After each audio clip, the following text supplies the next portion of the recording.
Karin, today's topic is the dark side of leadership no one talks about. What do you mean by that? Yeah, let me give you an example. A few years ago, I was coaching a general manager. He was technically brilliant, smart, experienced, and very results driven. But every coaching session seemed to go back to the same thing. My team won't take ownership, nobody speaks up.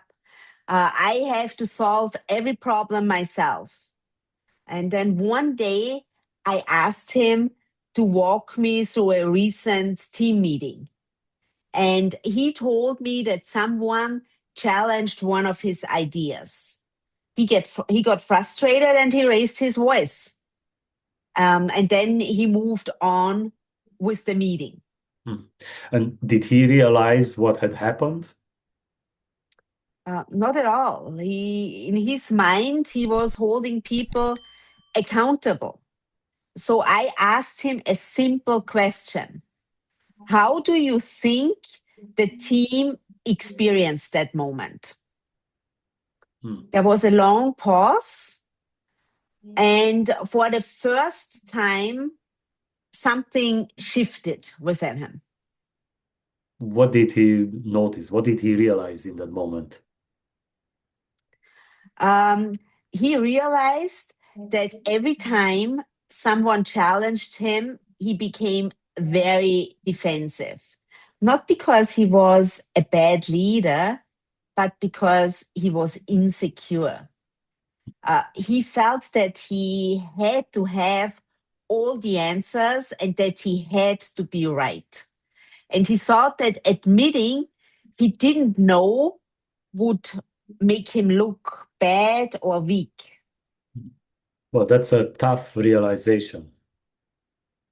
It is. But here is the good news. Once he became aware of it, everything started to shift.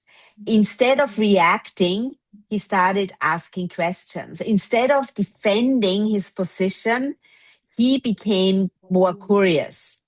Instead of shutting people down, he invited different perspectives.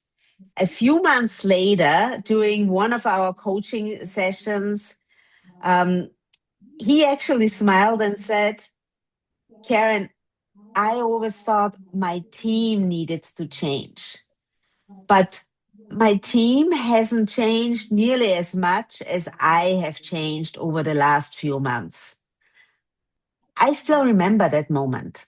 Mhm. So, what's the dark side of leadership? Um, the dark side of leadership isn't micromanaging. It isn't even yelling or blaming others. Those are all symptoms. The real issue is often insecurity because people sometimes are getting set up for failure by getting promoted into a leadership position without getting the support they need to lead a group of people. And so the challenge is that many people, of course, don't notice that, they don't see it. So, what can people who relate to your story do?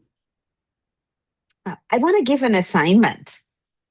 The next time someone disagrees with you or resists an idea that you have or challenges you are thinking, do not defend yourself. Ask an open-ended question to understand where the other person is coming from. Resist getting defensive and get curious rather than furious. You may discover that the conversation that you really wanted to shut down actually has a lot of value. So, in short, leadership isn't tested when everyone agrees with you, it's tested when they don't. Yes. This was our message for today, and we will definitely see you next week again. Until then, be happy, be healthy, and be at your best.